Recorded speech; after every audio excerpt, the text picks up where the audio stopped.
Hello, everybody. Happy afternoon. I hope you're enjoying this rather dismal, dreary day, but we're making the best of it, and I'm glad to be back. I am live.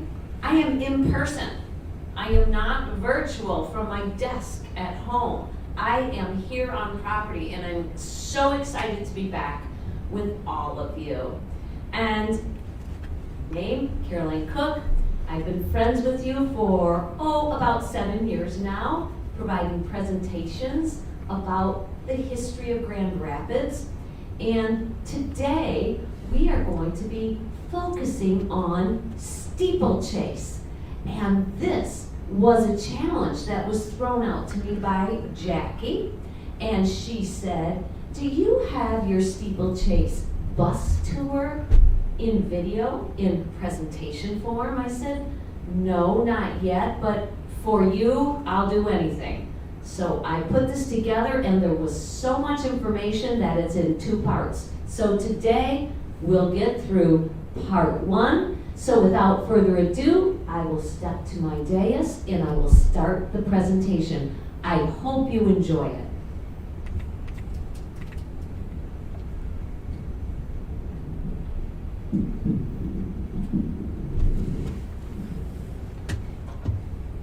I would like to open with a quote written in 1889.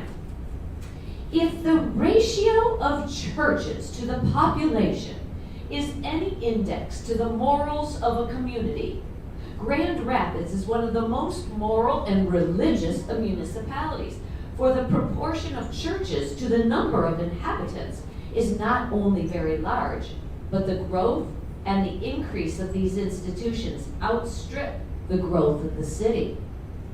Indeed, at one point in time, per capita, we boasted more churches than any other city in the nation.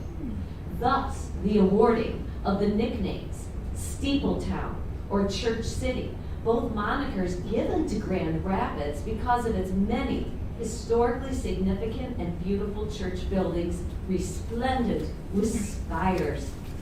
Earliest religion in Grand Rapids began with the missions on the Grand River, and then circuit riders arrived and pioneers gathered to worship in tents, private homes, or rented spaces before these impressive church buildings were constructed. The dominant characteristic of religious life then was the interdenominational structure.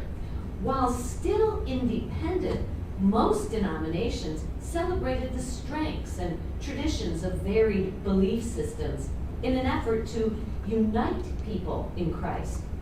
As a result, Grand Rapids is now home to an unusual density of religious buildings. You see, every wave of immigrants that settled in Grand Rapids fostered their own communities of faith. The churches were conduits connecting settlers with their past. The buildings in which they worshiped were also social centers of their walkable neighborhoods. You know, birds of a feather flock together. But with the advent of the automobile and expressways to suburbs, these once ethnically formed church communities ceased to exist. While still open and thriving today, these church homes no longer serve just one ethnic group, but many. Gallup, the poll, has been tracking religious membership since 1937.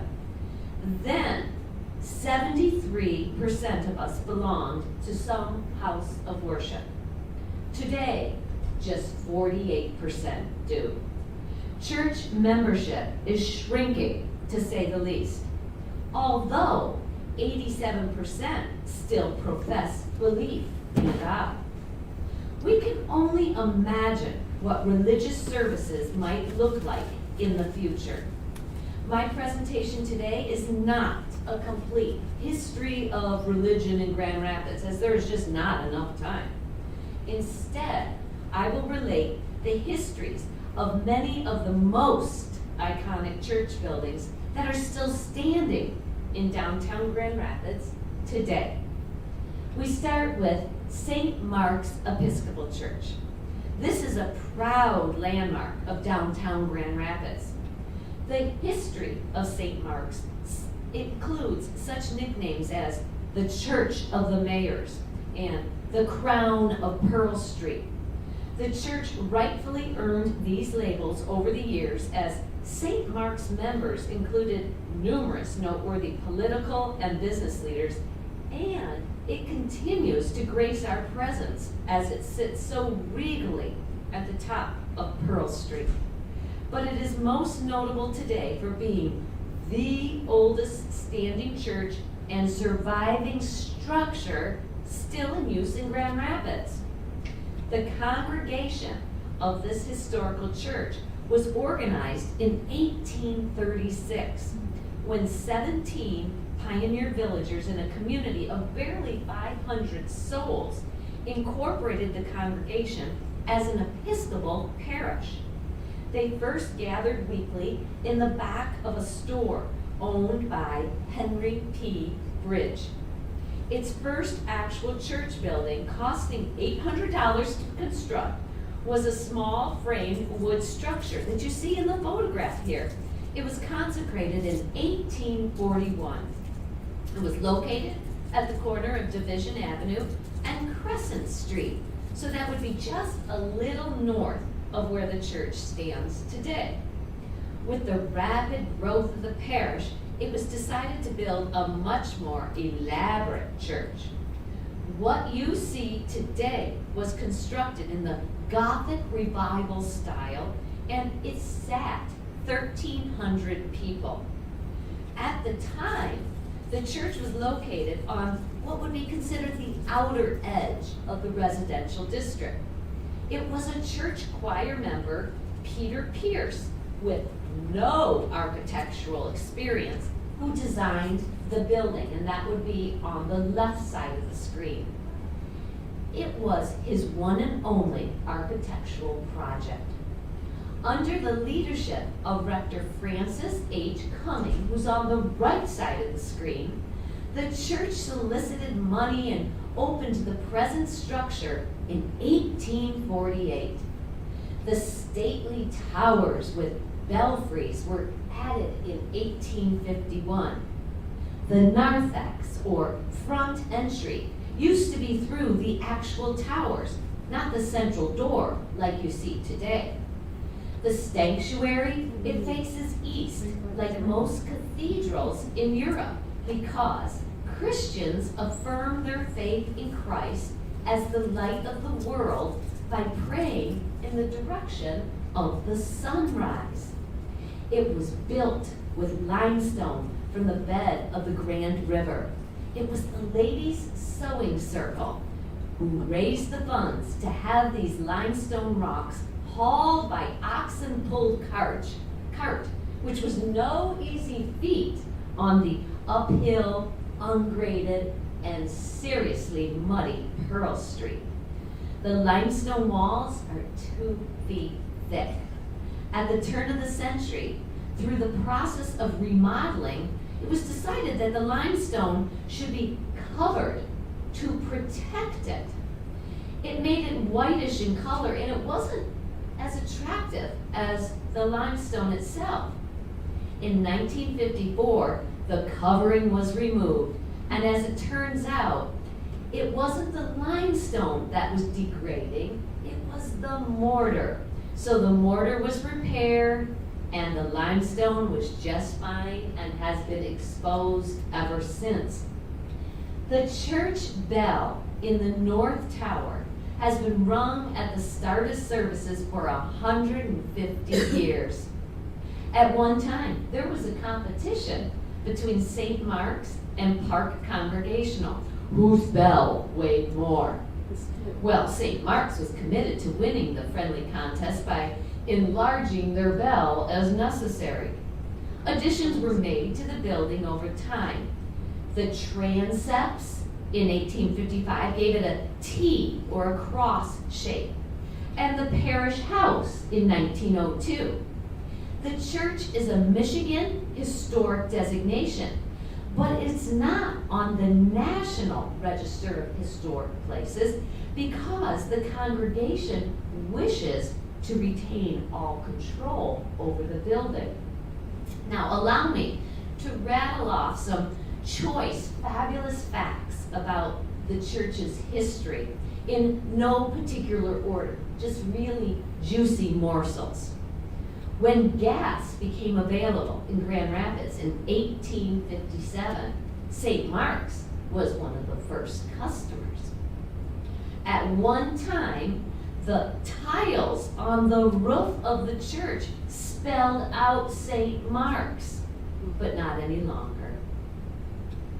The ceiling is truly a nave, which means ship, or in this case, it looks like the bottom of an ark.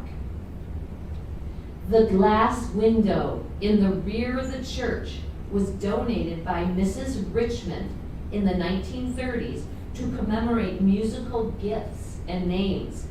It is dedicated to Mrs. Thomas Church, who played the organ at St. Mark's for its first 50 years. The top harp in this stained glass window is luminescent, so check it out in the evening from the exterior of the building, which you see from Division and Pearl. It is amazing. The stained glass windows throughout the building on the sides were installed in the 1950s. The windows on the north wall illustrate the church seasons, Advent and Christmas, Epiphany and Lent, Palm Sunday and Maundy Thursday. The windows on the south wall represent Good Friday and Easter, Ascension and Pentecost, Trinity and All Saints' Day. There used to be brass number plates on some of the pews. Like many churches of the 1800s, the church charged a pew rent. The closer you sat to the front, the more you pay for your pew. In fact, almost all of the operating budget for early churches came from pew rentals. But that had a consequence. It put the rich up front and middle and scattered the poor on the edges. The iridescent tiles that you see in the foreground of this image around the altar are Pewabic tiles. They were popular in the early 1900s and were made in Detroit. The tiles represent various Christian themes. Sunday school children have been making pencil rubbings of these tiles for over 100 years. The Walker pipe organ was installed just in 2004. It was built in England. The columbarium is where the ashes of parishioners who have died are kept. The small room used to be the baptistry. An outdoor columbarium is also available. St. Mary's Chapel was added in 1872 and is dedicated to Mary, the mother of Jesus. The windows represent various events in the life of Mary. President Gerald Ford was baptized in this chapel. Today, it is used for daily prayer services and occasionally for small weddings and funerals. The pews in there are from the original, the very first wooden church building I showed you that was constructed before the limestone church. So those pews date from 1841. And the Bible that is on display in the parlor off the parish hall was used by Reverend Cumming during the Civil War. But the Bible itself, it actually dates back to the 1600s. The memories of many St. Mark's pioneering members live on in the city with their names marked on parks, streets, and even hospitals. Among them are the familiar family names of Almy, Bostwick, Butterworth, Hall, Jefferson, Kendall, Morrison, Wealthy, and Ford. The church has recently earned a new moniker. Thanks to the improvements made to the adjacent Grand Rapids Community College campus, you see the signage now over the church. It's the Ralph J. Finkelstein building at GRCC. But when you look at the church, it now looks like the Church of the Holy Ralph J. Raleigh J. Finkelstein. Next, we're going to talk about Emmanuel Lutheran Church. Nicknamed a sanctuary in the city, Emmanuel Lutheran Congregation was established in 1856 and is the oldest active Lutheran church in West Michigan. In 1857, the congregation built a stately church building on the hillside, purposely overlooking the city. The early structure faced west on Division, because it's located at Division and Michigan. The church quickly outgrew the sanctuary due to the high rate of German Lutheran immigration into the area. In 1890, the present sanctuary, seating 1,000 people, was built on that same original site at a cost of $35,000, with the front door now situated on Michigan Street, like it is today. Parishioners did most of the construction. This sweat equity kept down the indebted portion of the building's $65,000 price tag. The beautiful building was designed by the prolific local architect William G. Robinson. Except for minor repairs and regular maintenance, few alterations have been made to the exterior of the main building. In the fall of 1963, a new organ was installed and a general restoration program followed in 1965 that involved sandblasting the exterior and a complete remodeling of the interior. The most recent improvements include installation of a new lighting system in 2000, re-letting of all the stained glass windows in 2001, and installation of an elevator and a handicap accessible restroom in 2004. From 1890 through the 1950s, Emmanuel was a typical neighborhood church with many of its members living in close proximity. But as the 1960s and 1970s brought urban blight and flight, many downtown churches of other denominations were leaving the downtown area. Today, Emmanuel is truly a metropolitan church, drawing its members from all four quadrants of the greater Grand Rapids area. Fortunately for Emmanuel, Grand Rapids city fathers were visionaries when it came to historical preservation. In the 1970s, the Grand Rapids Historic Preservation Commission evolved because there were plans to demolish stately turn-of-the-century neighborhoods near this church. The church was spared because of these actions. Since the early 1980s, the downtown area has undergone major growth and revitalization, leaving Emmanuel on what is now one of the most valuable pieces of real estate in the region.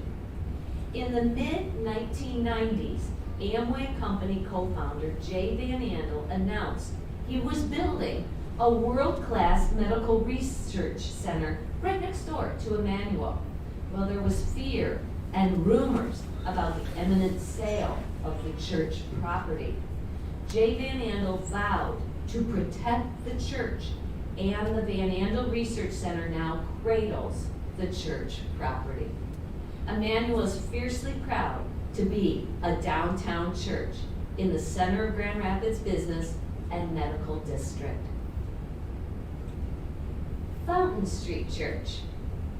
To fully understand the background of the Fountain Street Church, we must start with the history of the Baptists in pre-village Grand Rapids. In the Chicago Treaty of 1821, the United States government agreed to furnish the indigenous peoples, that would be the Ottawa, with 1 square mile of land, a teacher, a blacksmith, cattle, farming implements, and to expend $1,500 annually for 10 years for these purposes. The Reverend Isaac McCoy was appointed superintendent to fulfill the obligations of the treaty. He established the Baptist Mission in 1825 on the west bank of the Grand River, where Anabawan Park stands today, basically the Gerald Ford Museum area. This Baptist community, called the Thomas Mission, worked hard to educate and convert the Ottawa Native Americans. That's Chief Noonday, the chief of the Ottawa at that village in Anabawan Park. But when the eastern settlers began to come in ever-increasing numbers, the authorities considered it advisable to remove the Thomas Mission. Accordingly, land was purchased at Prairieville in Barry County. So that's south of Grand Rapids, just the Yankee Springs area, north of Kalamazoo. By 1836, the mission, along with most of the Native Americans, were relocated there. Then, following years of squabbles between newly arrived Baptists, the 2 largest factions of the Baptists united in 1869 to create Fountain Street Baptist Church, so named for their new location in 1877 on the east bank of the Grand River on Fountain Street. The church selected John Herman Randall, its 5th senior clergy, in 1897. Reverend Randall was a young graduate of the new University of Chicago Divinity School. Over his nearly 10-year ministry, Randall effectively converted Fountain Street Baptist Church from Orthodox to progressive, reflecting the liberal approach to religious studies of the Divinity School in Chicago. While Randall's career moved the church toward a more liberal direction, his successor, Dr. Alfred Wesley Wishart, he, also a graduate of the University of Chicago Divinity School, it was Wishart who permanently set Fountain Street Church on a liberal path. Under his leadership, the church evolved from being mainstream Baptist to being a non-creedal liberal church, eschewing any denomination. In 1960, with Duncan Littlefair at the helm, the church officially separated from the American Baptist Church. Beginning when the church left the Baptist, the senior minister has been Unitarian Universalist, although it is not required. Dr. Littlefair served the church for 35 years. You are looking at quite an impressive Gothic church. It wasn't the first structure, however, built there. In May 1917, the American Neo-Gothic building, which housed Fountain Street Church, burned to the ground. No cause was ever determined. The massive Neo-Romanesque structure, which now stands in its place, was completed in 1924 following 7 years of work and planning on behalf of Reverend Wishart, during which time worshiping took place at the nearby Powers Theater on Pearl Street. The new building had a seating capacity of over 1,500, which at the time was the largest seating capacity of any interior space in Grand Rapids. It was considered a forum for the community at large, designed with individual, upholstered. It was theater-style seating. It was conducive for community gatherings, lectures, graduations, and cultural events. Dr. Wishart believed that a beautiful church building has great cultural value in a community. He felt that the church building should be a community center of uplifting influences, and as such, it should make a strong appeal to the sense of beauty. Dr. Wishart also insisted on magnificent stained glass windows. He even selected the themes. The windows were inspired by the Gothic cathedrals of France, and they were created in New York City. There are both biblical and non-biblical characters. The east wall reflects the biblical, depicting the Psalms, the Old Testament prophets, the Christ window, the four evangelists, and the parables. The west wall reflects spiritual concepts of wisdom, faith, service to humanity, and freedom, such as Socrates, Erasmus, Pasteur, Jefferson, and Lincoln. In fact, Fountain Street Church is one of only 14 churches in the whole wide world to have President Lincoln in a stained glass window. There is a youth window in the northeast corner of the sanctuary that affirms the church's development of children. There is the beautiful rose window on the north facade, the work of the famed Percy Hayden Bacon of London. It was installed during construction, while the other stained glass windows were introduced within a few years. The rose window represents the heavenly choir of angels. Its circular shape is a symbol of eternity. It measures 25 feet, actually 26 feet in diameter. More fabulous facts. Then and now, the church is a center for worship, plus is host to hundreds of well-known speakers and community events, often encouraging debate on controversial subjects. Speakers include Susan B. Anthony, Robert Frost, Gloria Steinem, Gerald R. Ford, Dr. Benjamin Spock, Winston Churchill, Eleanor Roosevelt, Helen Keller, Helen Thomas, Malcolm X, Amelia Earhart, Robert F. Kennedy Jr. Overall, more than 100 speakers have appeared. In addition, notable musicians have performed in the sanctuary, such as Duke Ellington, Ella Fitzgerald, and Dave Brubeck. The organ, look at that. It is one of the largest and most comprehensive in the Midwest. It's dubbed Catherine the Great. The Austin Allen organ was first installed in 1924 and fully restored in 2003 through the support of church members. The organ features 8,000 pipes, with the largest pipe being 32 feet high and the smallest the size of a pencil.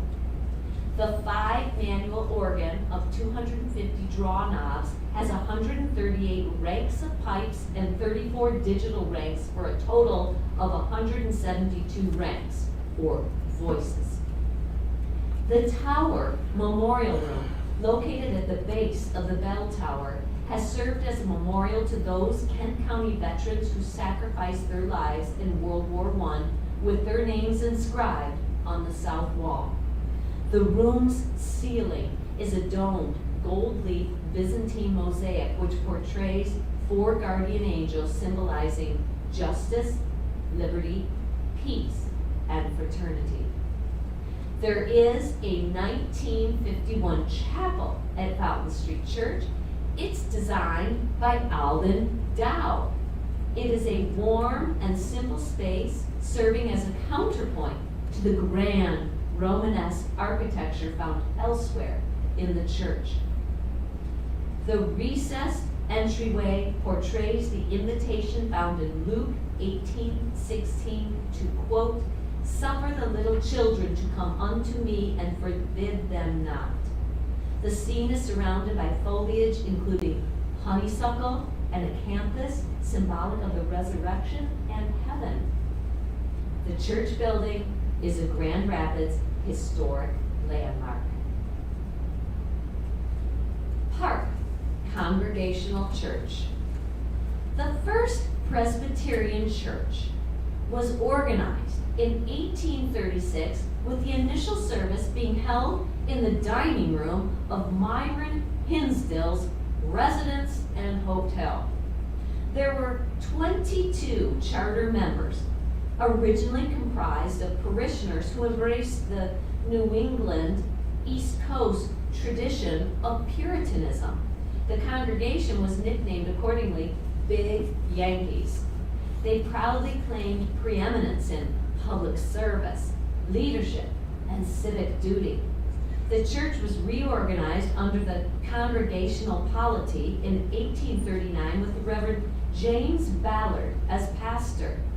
Worship was held at various places until the congregation, for $3,000, purchased in 1841 a church building erected originally by Louis Campo.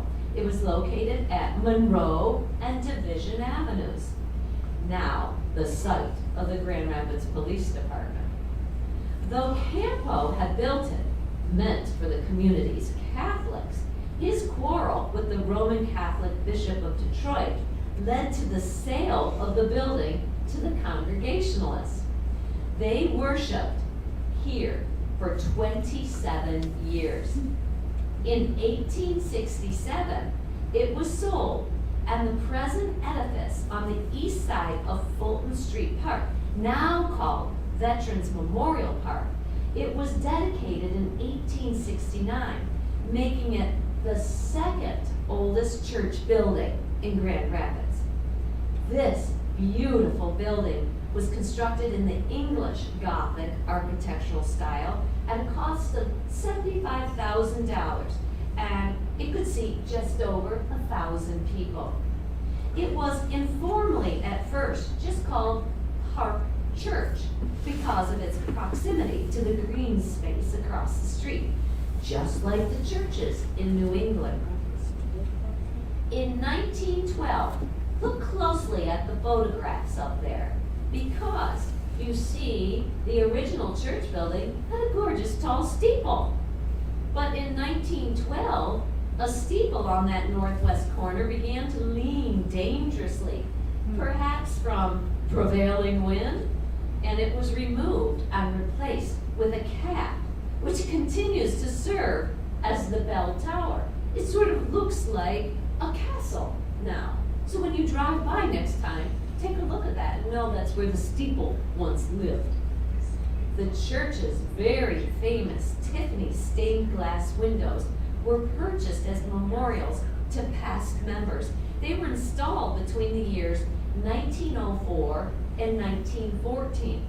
These exquisite windows fill every window of the sanctuary. The single theme depicts scenes from the life of Jesus in a series of 12 windows total. The women who undertook this project, determined and convincing, they raised the funds window by window so that by 1912, the entire grouping was complete. Each window cost between $3,500 and $5,000. Someone said that these windows are sermons in themselves. In 1961, the church became a member of the United Church of Christ.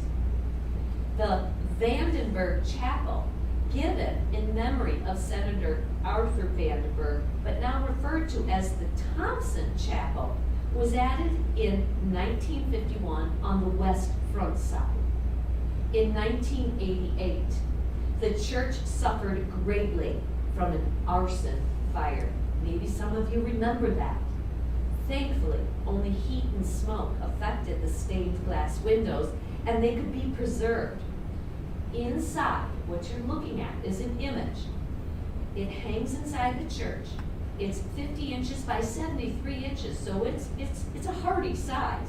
It's a needlepoint tapestry entitled Anastasis, meaning rebuilding and resurrection. The theme of the tapestry comes from the story of the phoenix. Rising from the devastation is new life. It is a commemorative work made specifically to recognize the devastating fire. A committee began work on it in 1989, and it was completed in 1994 with 5,000 hours of volunteer time devoted to this needlepoint tapestry. The church was added to the National Register of Historic Places in 1982.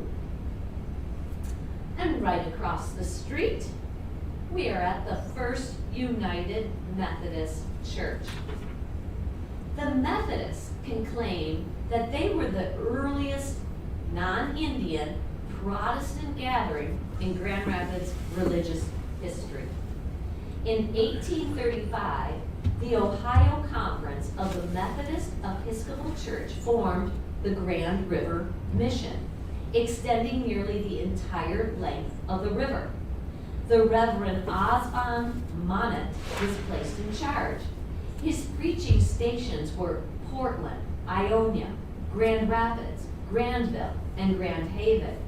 He rode the circuit once in 4 weeks, holding services in the cabins of the pioneers.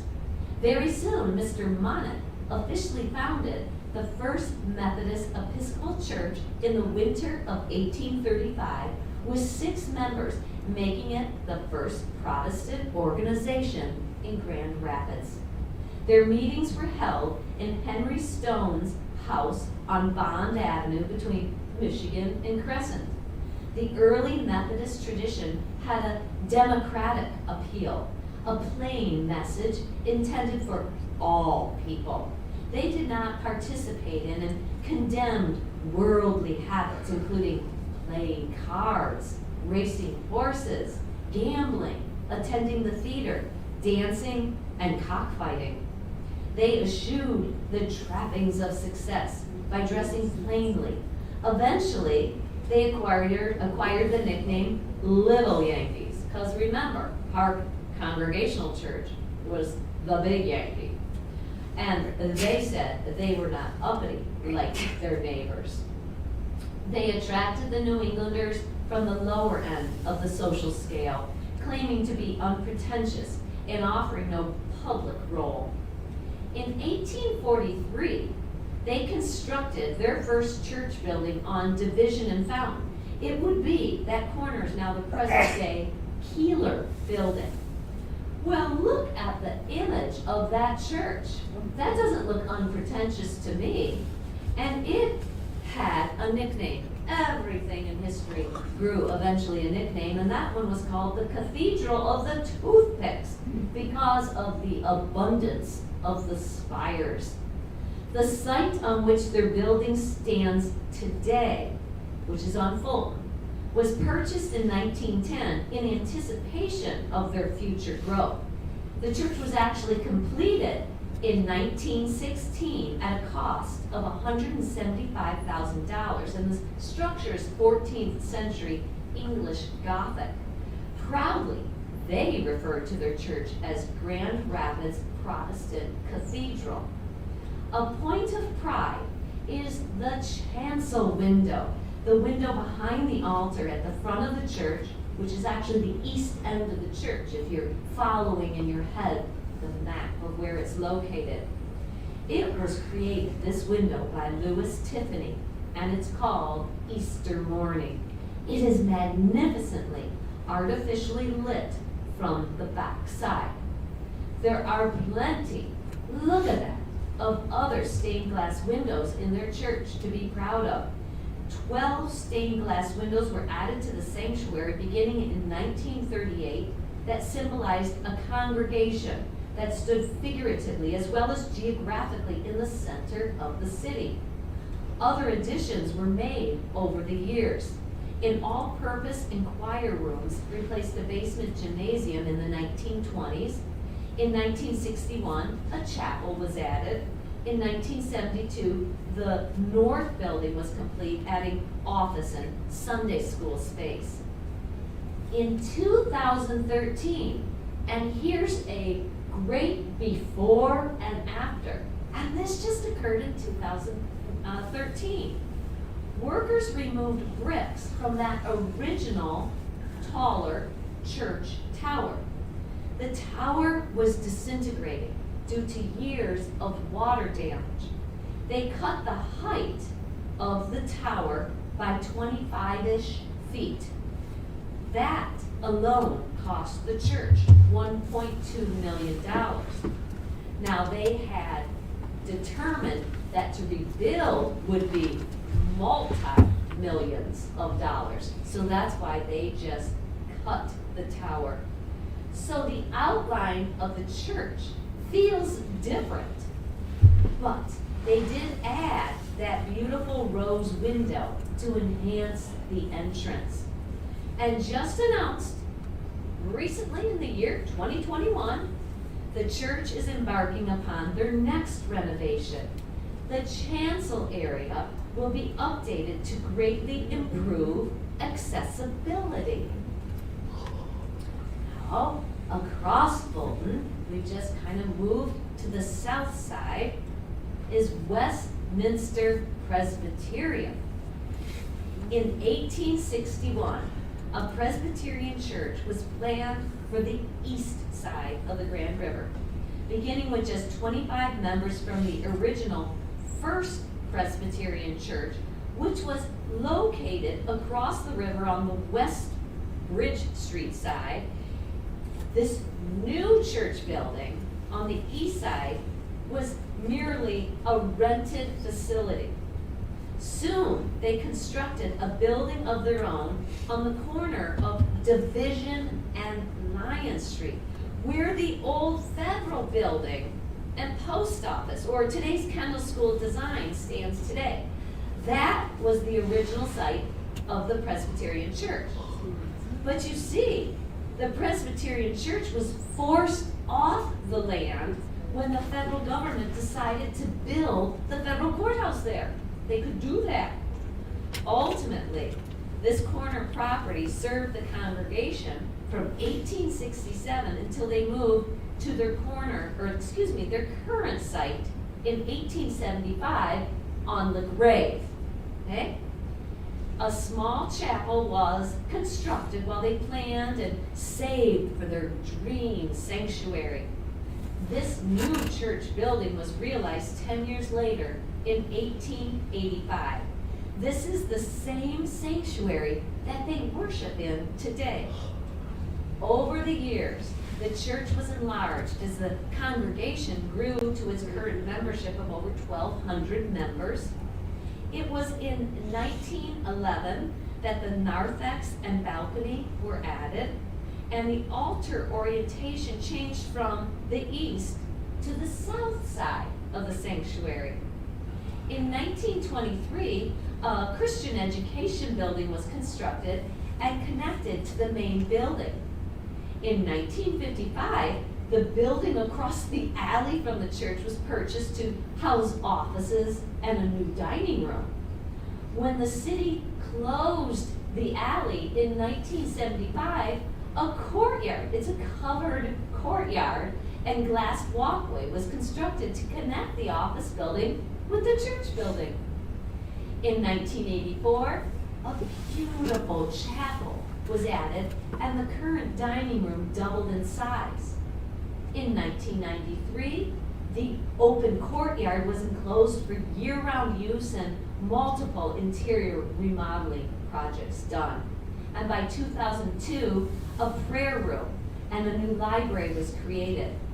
But it was between 2006 and 2009 that restoration and cleaning of the prized collection of stained glass windows occurred, and the 1937 Aeolian Skinner organ was restored and additional pipes added. Regarding those very special windows, the windows contain the many symbols and stories of Christian faith. The following description of those windows is taken from research by parishioners Carolyn Morse and Jackie Tenford. They said some of the windows were impossible to research due to no known records. Some of the information was gathered from church records, oral history, and online facts regarding artists and glass companies. It is believed that none of the sanctuary windows are original. What existed in those spaces remains a mystery, but the researchers suspect the windows were of clear, colored, or frosted glass, installed in the 1800s. A statement found in an earlier history indicated that in the early 1900s, several of the glass windows were changed to stained glass. It's possible that the finances of the congregation in 1885 could not afford the luxury of stained glass windows throughout. They were too ornamental. So how do we know that the stained glass was installed at a later date? Well, an article from the local Grand Rapids newspaper dated 1885 gave a detailed description of the sanctuary during its dedication service. The article described in detail the beautiful fresco border painting above the rich oak wainscoting, the large prismatic reflector pendant with 60 gas jets to light the sanctuary, and the auditorium-style pews. If stained glass windows had been installed at this time, surely there would have been mention in this article. Throughout the collection, you will see variations of the three-petaled flower, the trillium. It represents the Trinity, and it's Westminster's official logo. The decision to remain a downtown church engaged in neighborhood ministries continues to be their goal. They attract a diverse congregation from all parts of the city. They believe that this diversity is one of their greatest strengths. Westminster Presbyterian had a long connection to Porter Hills retirement communities. William Martindale, an active Westminster volunteer, was treasurer of a committee to establish a retirement community. That committee incorporated as Porter Hills Presbyterian Village in 1964. The institution opened in 1970. Martindale served as president of the board for 8 years beginning in 1973. He gave the lead gift and was a major fundraiser for the Martindale Wellness Center that opened there in 1999. It was in 2019 the Porter Hills Board announced it reached an agreement with another senior health care organization. They aligned with United Methodist Retirement Communities. La Grave Avenue Christian Reformed Church. This is one of 6 daughter churches of Grand Rapids First Christian Reformed Church, which was organized in 1857. Its building was located on the northwest corner of Ionia and Weston, close to present-day Van Andel Arena, where it remained until 1867. The congregation relocated to Commerce Avenue until 1912, then moved to Franklin Street, where it remains to this day.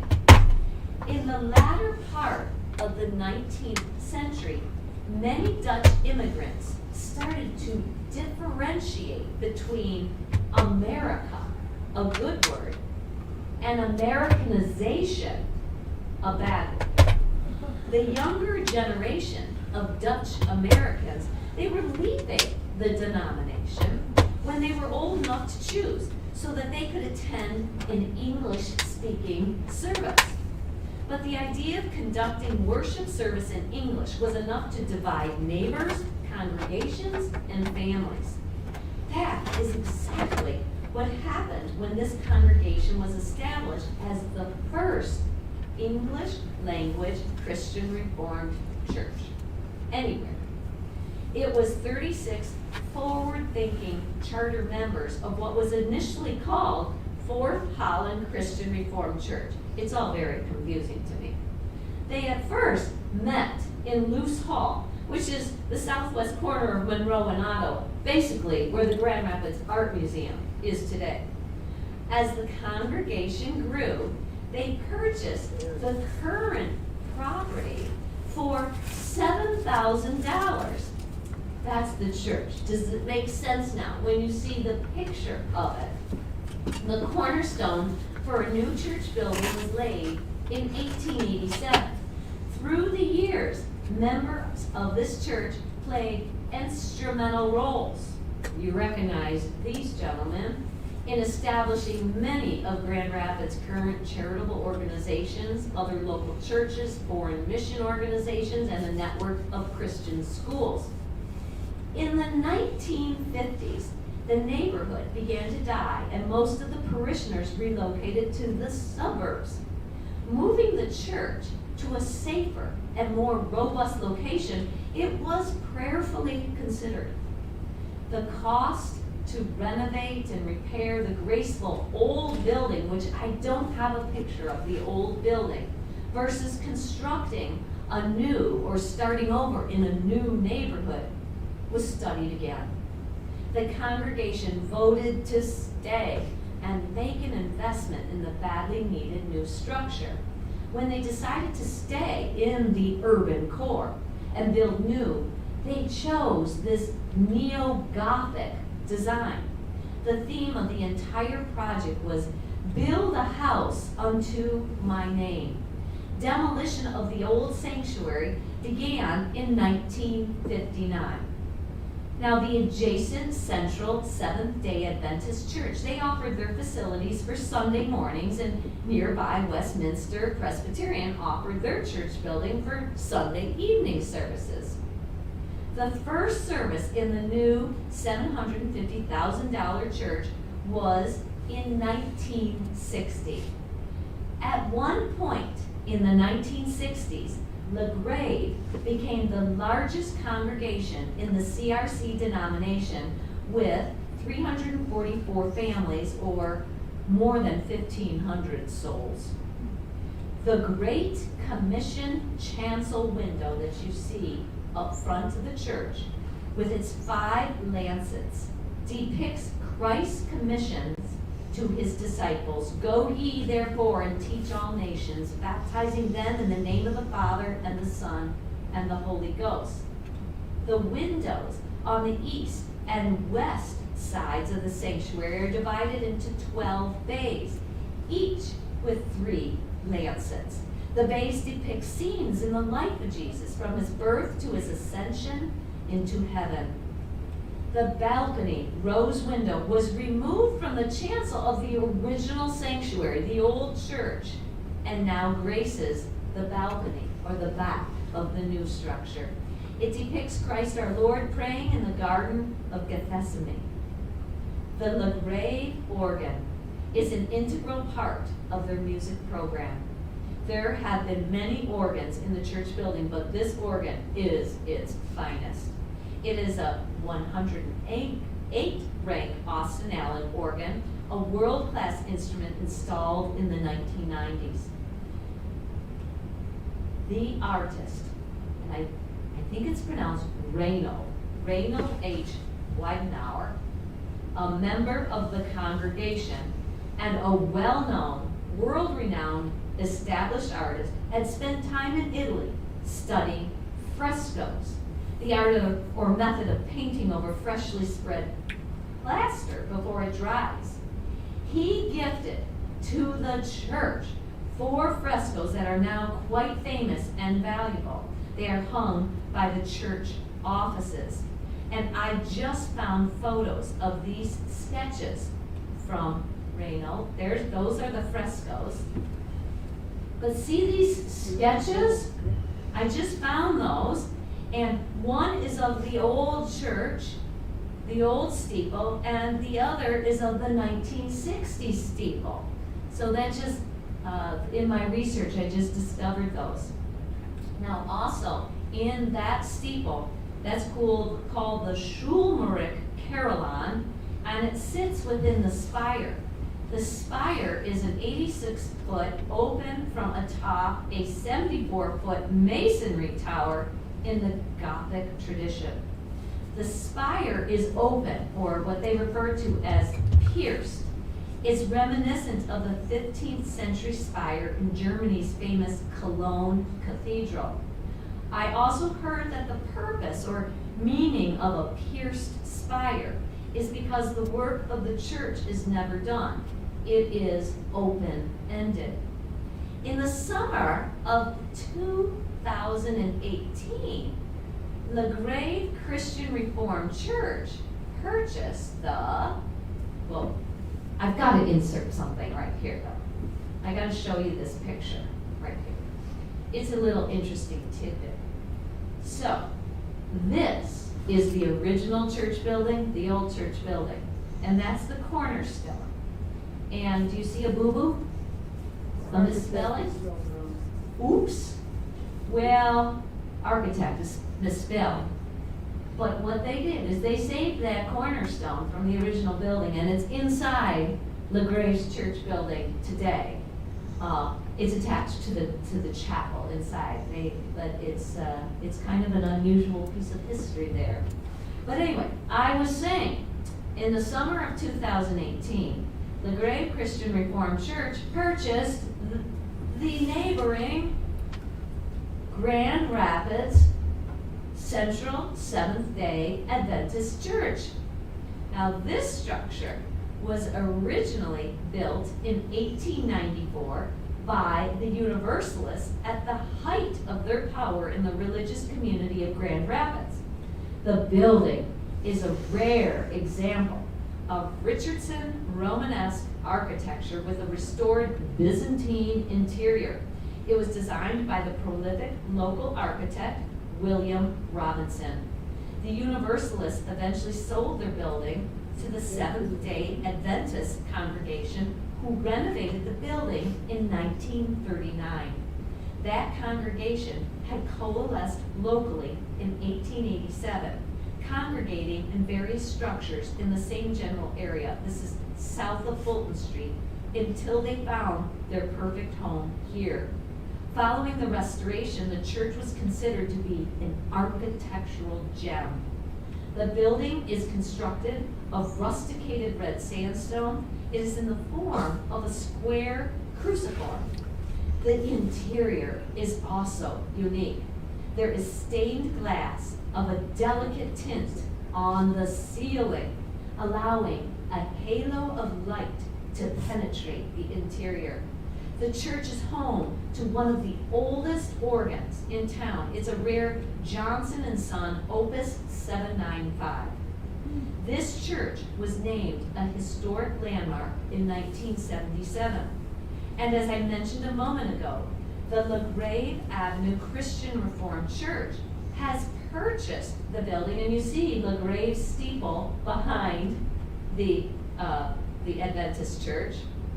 Well, they purchased the building because the Adventists are moving to their new home, which is, and I just took this picture a week ago, it's under construction on Remembrance Road. It's a much larger facility. And I'm not aware yet how LaGrave intends to use the building. Now I just have two more descriptions, okay? We have the Cathedral of St. Andrew. Now, the story of Catholicism in Grand Rapids began with the establishment of the Roman Catholic Indian Mission, St. Mary's, on the west bank of the Grand River in 1833. The leader was the renowned Reverend Barriga.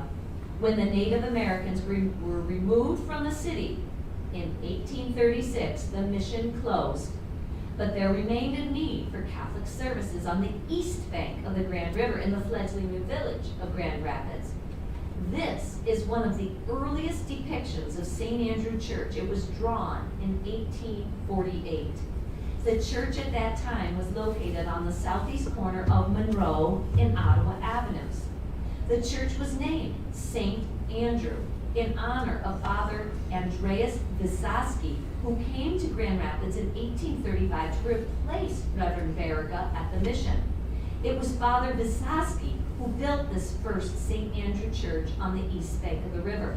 It was his patron saint, St. Andrew. In these 1864 photos, you can see literally a sign of the times.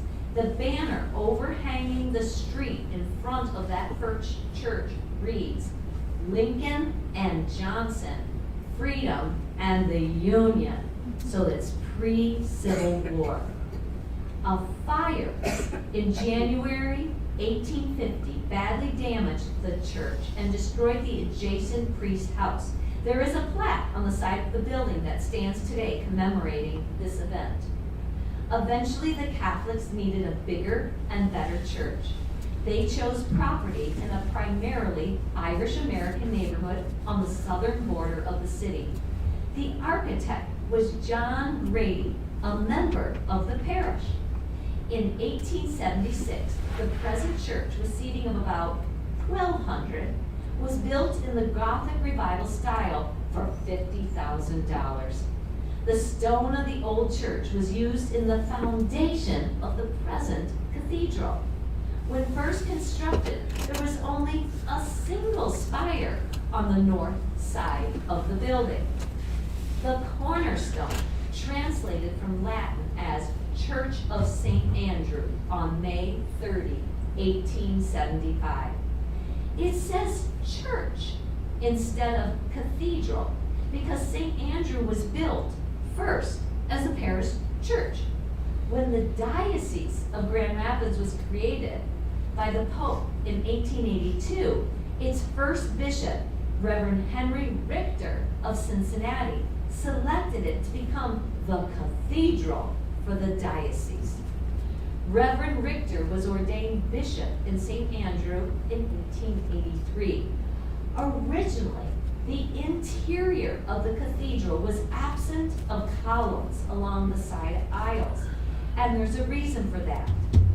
A lightning strike in 1901 caused a fire that destroyed the entire interior of the cathedral. In this photo, you can see exposed rafters. These charred wooden beams remain today, hidden above the Gothic arched ceiling. It was during the reconstruction that the interior columns were added. The ceiling was elaborately decorated at that time, and a second spire was added on the south side of the building. The congregation continued to grow. The 1906 federal religious census reported 49% of the city's church members were Catholic. There have been multiple renovations during the years, but the most recent one occurred in the years 1997 through 2000. This is the cathedral as you see it today, with the baptismal pool and refurbished stained glass. The cathedral seats a little over 1,100. In 2002, the pipe organ was installed in the rear of the sanctuary. In 2009, the front entrance of the cathedral was remodeled and the Piazza Secchia was laid, named for its donor and parishioner, Peter Secchia, who had once been the U.S. ambassador to Italy. It is patterned after the piazza created by Michelangelo on the Capitoline Hill in Rome. In 2011, the decision was made to take down St. Andrew's Elementary School, and you can see it in this image. It would be the lower left corner, St. Andrew's Elementary School. When they took the school down, you see it being torn down, the view of the cathedral is now open when you're looking at it from Jefferson all the way to Sheldon streets.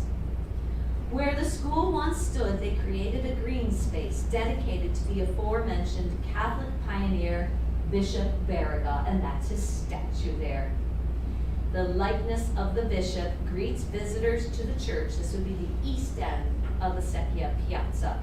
The bronze sculpture is the fourth in the Community Legends Sculpture Project, also funded by the Peter Secchia Family Foundation. The artist J. Hall Carpenter unveiled this sculpture in 2012. Next door is Catholic Central High School, grades 9 through 12. It was the first co-ed Catholic high school in the United States. It opened its doors in 1906. Today its enrollment is about 680 students. Now I'm going to tell you about the last church today, and then I promise you there's a part 2 for all the other iconic buildings. But the last church I'm going to tell you about today is St. George Antiochian Orthodox Church. And please forgive me if I have pronounced incorrectly anything today. I'm doing my best. Organized in 1906, this is the oldest of all of the Orthodox churches in West Michigan. It was the place, and this is across the street, okay, from St. Andrew's Cathedral, just to give you a sense of place. But it was the place in Grand Rapids where railroad workers and shopkeepers from Syria and Lebanon went to pray in the early 1900s. It started with a group of Middle Eastern worshipers meeting in homes on Market and Williams Streets. They formally organized as St. George First Syrian Greek Orthodox Church. Members moved into their current building. This is 334 LaGrave Avenue Southeast in 1925. Renovations and additions have followed, including a banquet center. St. George is one of 5 Orthodox parishes in Grand Rapids. Each parish is unique, as well as fully joined to one another, despite being in different jurisdictions under different bishops. The Grand Rapids parishes often join together for worship, common events like their summer youth program and celebrations.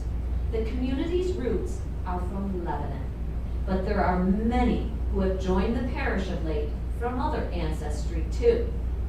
Well, what does Orthodox Christianity mean? Well, essentially, the Orthodox Church shares much with the other Christian churches in the belief that God revealed himself in Jesus Christ, and a belief in the incarnation of Christ, his crucifixion and resurrection. Orthodoxy believes that she has preserved and taught the historic Christian faith free from error and distortion from the time of the apostles. What does Antiochian mean? Well, Antioch is a populous city of ancient Syria and now a major town of south-central Turkey. It lies near the Syrian border. It was also the ancient capital of Syria, founded about 300 BC. You may have heard different labels used for Orthodox churches, such as Greek Orthodox or Russian Orthodox or Antiochian Orthodox. These national labels reflect the administrative structure of the church, but not the church's faith, which is common to all. In the West, due to immigration, there are presently multiple Orthodox jurisdictions or national churches in the same country. St. George's Parish is part of the Church of Antioch, which was founded about AD 37 by the apostles Peter and Paul when the Christians of Judea fled persecution. So who is St. George? The holy Greek martyr George is the patron saint of St. George Parish. A patron saint is considered the heavenly intercessor for a nation, place, trade, activity, or person, offering his or her holy prayers and intercessions on behalf of all who ask. Well, why did the Orthodox Church split from the Catholic Church? Well, Charlemagne's crowning made the Byzantine emperor redundant, and relations between the East and the West deteriorated until a formal split occurred in the year 1054. The Eastern Church became the Greek Orthodox Church by severing all ties with Rome and the Roman Catholic Church, from the Pope to the Holy Roman Emperor on down. Well, inside this magnificent structure is an elaborately appointed sanctuary. In Eastern Christianity, the front of the church is called an iconostasis, and it's a wall of icons and religious paintings separating the nave from the sanctuary. And they also serve as mediums of instruction for the uneducated faithful. The royal doors are the central doors of the iconostasis. And once again, beautiful stained glass windows are exquisite. There are several explanations on what these domes on the top of many Orthodox churches mean. One says that these domes are meant to gather or collect the goodness from heaven, while another explanation is that they are meant to show the outpouring of the Holy Spirit upon the church. So today, we have looked at photographs and we have discussed the 10 iconic churches, which are the churches still standing and oldest in Grand Rapids. But I have more for you. So we will schedule that, and maybe I'll see more of you actually in person as we continue to reemerge. But it has been a pleasure being with you today. Are there any questions from any of you here in the audience? No? Good. Well, if anyone ever has any questions, certainly reach out to Patty or Jackie, and they will forward the questions to me, and I'll do my best to answer them for you.